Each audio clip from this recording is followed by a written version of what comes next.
Et vous répondez quoi? Vous répondez Amen. Alors le mot Amen, là aussi. Mais il y en a des pages et des pages.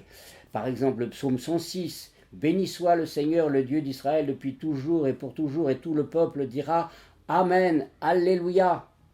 Bon, et puis je vous cite l'Apocalypse au chapitre 3, verset 14. À l'ange de l'église qui est à Laodicée, pardon, c'est une ville de l'Ancien Orient. Donc à l'ange de l'église qui était à Laodicée, écrit ainsi parle l'Amen, le témoin fidèle, c'est-à-dire Jésus. Un des noms de Jésus dans l'Apocalypse, c'est l'Amen.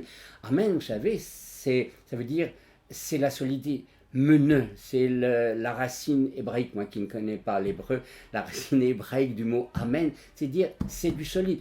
Dans les psaumes, vous avez bien souvent Dieu est notre rocher, notre bouclier qui nous abrite, là, vraiment, c'est du solide.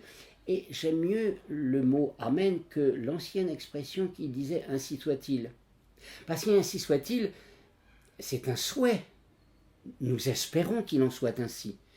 La foi ne dit pas ça, elle dit Amen, c'est solide, on peut s'appuyer dessus, c'est pas du baratin.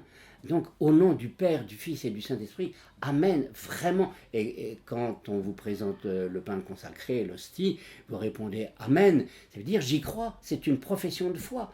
Et vraiment, ce mot Amen, alors là on pourrait vraiment se balader dans toute la Bible pour voir combien c'est du solide, et que si on dit Amen, c'est déjà une profession de foi. Avant même le credo, qui est plus tardif dans la messe, déjà au tout début, on dit oui, j'y crois, nous sommes rassemblés au nom du Père, du Fils et du Saint-Esprit, c'est notre Dieu, tel est notre Dieu, Amen, vraiment.